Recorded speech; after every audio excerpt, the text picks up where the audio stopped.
Hello दोस्तों, मेरा नाम है गौरव और हम स्टडी पॉइंट पर और हमारा काम है स्टडी करके आपके पॉइंट को क्लियर कराना, जो कि हमारा जितना भी सेक्शन है, आप सेशन है, आप अच्छी तरह से समझ सकें। ठीक है दोस्तों, आज का जो टॉपिक है वो है क्या अमेरिका करने वाला है ईरान पर हमला। देखिए, जो ईरान है उसमें आज के टाइम में इतना ज़्यादा प्रोटेस्ट हो रहा है कि जो कि वहाँ की जनता पूरी, जितने भी व्यापारी थे, स्टूडेंट थे और महिलाएं सब रोड पे उतरी हुई है, रास्ते ब्लॉक किए गए हैं। और जो वहाँ की जो लेडीज हैं वो सिगरेट पीकर जो खमेनी है उसके पोस्टर को आग लगा रही हैं। ऐसा पहली बार हुआ है कि ईरान के जो सुप्रीम लीडर है उसके मतलब कि फोटो जलाए जा रहे हैं, उसके विरोध में इतने ज्यादा प्रोटेस्ट हो रहे हैं। और ईरान में नहीं, जहां ईरानी जिन देशों में रहते हैं वहां पर सभी में टोटल, वहां पे सभी प्रोटेस्ट हो रहे हैं। जो अमेरिका में रहते हैं वहां सारे में प्रोटेस्ट हो रहे हैं। और अमेरिका, जो डोनाल्ड ट्रंप है, आपको तो पता है, उनको सुबह उठकर वो उनको जो भी बोलना होता है, ईरान में जो हो रहा है उसमें पीछे कैसे रह सकते हैं। तो उन्होंने कहा है कि हमारी हमारी हम आपकी पूरी निगाहें रखे हुए हैं आपके देश पर, और आपने जो प्रोटेस्ट वालों के ऊपर जो अत्याचार किया या गोलियां चलाई हैं, हमारी उन पर निगाह बनी हुई है, स्ट्राइक कर सकते हैं। देखिए, क्या जो अमेरिका है वो ईरान पे स्ट्राइक कर सकता है? क्योंकि देखिए, जो ईरान में है वो अभी तक 203 जो सिविलियन हैं उनकी मौत हो चुकी है इस प्रदर्शन में, और घायलों की तो तादाद और भी ज्यादा है। पर अभी तक जो, क्योंकि आपको पता है कि इंटरनेट बंद है ईरान में, तो जो अंदर की खबरें हैं वो बाहर तक आने में काफी समय लग रहा है। तो बातें जो है वो क्लियर नहीं है कि आंकड़ा इससे ज्यादा भी हो सकता है 203 से। तो जो अमेरिका है उसने कहा है कि हम आपके जो जहाँ ड्रोन बनाते हैं, जो फैक्ट्रियां हैं ईरान के अंदर या जो उनके एयरबेस हैं, उन पर जो अमेरिका है वो अटैक कर सकता है। अपनी एयर बम, जो बॉम्बर हैं उनके वायु बॉम्बर, उनसे अटैक कर सकता है। तो क्या जो मतलब कि जो अमेरिका जो अटैक करने जा रहा है, तो क्या ईरान की क्या तैयारी है, इस पर बात करते हैं।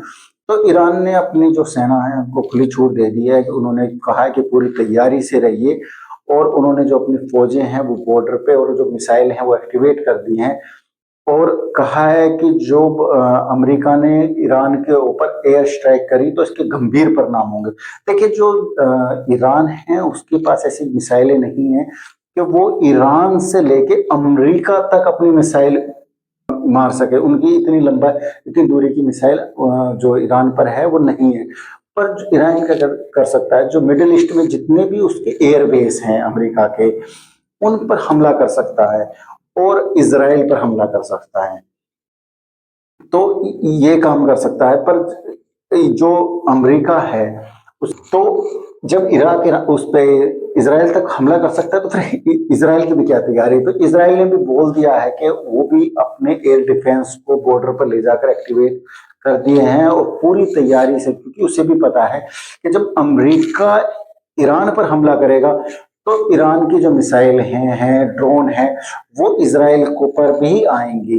क्योंकि जो अमेरिका का छोटा भाई इजरायली है, सबको पता है। तो इसलिए इजराइल भी अपनी तैनाती से अपनी सेनाओं को, अपनी एयरफोर्स को, अपनी नेवी को तैयार कर चुका है। और उसने कहा है कि अपना हाई अलर्ट पे रहिए, क्योंकि अमेरिका कभी भी ईरान पर हमला कर सकता है। आप सुबह उठे, रात को सोएंगे और सुबह उठेंगे तो जब आपको पता चलेगा कि आज के दिन अमेरिका ने ईरान पर हमला कर दिया है। तो ये देखिए, सत्ता परिवर्तन के लिए अमेरिका ये सब करने जा रहा है। पर देखिए, जितना अमेरिका साथ दे रहा है, देखिए जो ईरानियों के लिए इतना ज्यादा स्पीच कर रही है अमेरिका का, जो डोनाल्ड ट्रंप जो कर रहा है, मीडिया में कह रहा है हम स्ट्राइक कर देंगे, तो जो ईरानी है वे क्या कह रहे हैं? ईरानी देखिए सीधा कह रहे हैं कि ईरानी कह रहे हैं कि हम अब भी अपना एनिमी की तरह ही यूएसए और इसराइल को देखते हैं। उस वो ये नहीं है कि जो उनके लिए स्पीच दे रहे हैं तो वो ये कहे नहीं यूएसए हमारा है या इसराइल हमारा है, नहीं, ऐसा कुछ भी नहीं है। वो अब भी उनको एनिमी की ही तरह देख रहे हैं। इजराइल को और अमेरिका को। तो जो अमेरिका की जो ईरानियन हैं वो कह रहे हैं कि हमें खमेनी है, हमें इससे आज़ादी चाहिए। तो देखिए, सत्ता परिवर्तन कभी भी हो सकता है, किसी भी टाइम हो सकता है, और कब होगा ये तो देखिए समय बताएगा, पर ये ज्यादा समय नहीं लगने वाला, क्योंकि अब बड़े स्तर पर प्रोटेस्ट शुरू हो चुके हैं खमेनी के लिए। और ईरान ने कहा है कि जो ये जितने भी प्रोटेस्टर हैं ये सारे के सारे अमेरिका और इजराइल के एनिमी हैं, तो इसलिए इन पर कड़ी कार्रवाई होगी। देखिए, ये तो हर नेता का काम होता है कि ये चाहे वो किसी कोई भी देश हुआ, वो जितने प्रोटेस्ट होते हैं वो यही कहता है कि ये प्रोटेस्ट दूसरे देश ने कराए हैं या अमेरिका ने कराए हैं, यूएसए ने कराए हैं, ठीक है। ये एक दूसरे देश के, जब कोई देश को अपने देश में इस तरह किसी जो जनता होता है उसको दबाना होता है, उनके प्रोटेस्ट को दबाना होता है, तो वो किसी ना किसी एनिमी का नाम लेके उसको, जो प्रोटेस्ट है उसको मतलब कि उसको खत्म करने की, प्रोटेस्ट को खत्म करने की नीति बनाता है। पर देखिए, ये कहीं ना कहीं गलत है। देखिए, जो आपको भी पता है कोलैप्स हो चुकी है उनकी जो जो इकोनॉमिक जो ईरान की है वो कोलैप्स हो चुकी है। उनका पैसा है जो एक डॉलर 14 लाख रुपए हो गया। ईरानी है वो $1 जो 14 लाख हो गए। सोचिए कितनी महंगाई बढ़ गई है वहां। चावल, ब्रेड, ठीक है, चिकन, नॉनवेज, इतनी महंगी खाने की चीजें इतनी महंगी हो गई है। तो बताइए लोग क्या करें? तो लोग तो प्रोटेस्ट पे उतरेंगे। लोग कह रहे हैं कि जब वो पहले से 1979 से पहले जो ईरान था वो बेस्ट था, क्योंकि उस टाइम पे राजा की थी, और जो राजा का जो रिस्पॉन्स था जो राजा का, वो अमेरिका की तरफ ज्यादा था, अमेरिका की ओर झुकाव ज्यादा था उस समय। तो देखिए, जो राजा के बेटे हैं वो भी, जो रोजगारा, जो नाम याद आएगा तो मैं बताता हूँ आपको, वो भी अमेरिका में है, और वो कह रहे हैं कि बड़ी सारी की सारी जनता ईरानी रोड पे आ जाइए, प्रोटेस्ट को और बढ़ाइए, और इतना बढ़ाइए कि खमेनी को भागना पड़े रूस या कोई और भी। तो देखिए, ये तो अब आने वाला समय बताएगा कि खमेनी छोड़ के जाएंगे या वहीं रुकेंगे।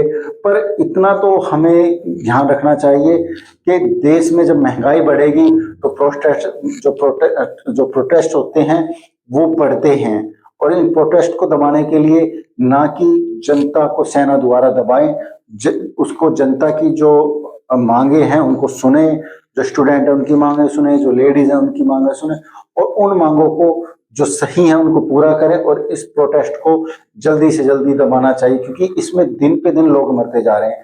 अमेरिका भी कार्रवाई करेगा तो ऐसा तो है नहीं कि वो बम गोले कहीं रेत में या कहीं खेत में गिर देगा, नहीं, वो भी कहीं ऐसी जगह गिरेंगे कोई जहां पे कोई बच्चे या कोई लेडीज या कोई जेंट्स होगा, और ये और भी ज्यादा बढ़ाएगा देश के लिए। तो हमारा तो यही कहना है कि ये जल्दी से जल्दी खत्म हो। और दोस्तों, आगे जो भी खबर होगी, जो भी लेटेस्ट खबर आती है, हम आपको बताते हैं। जय हिंद।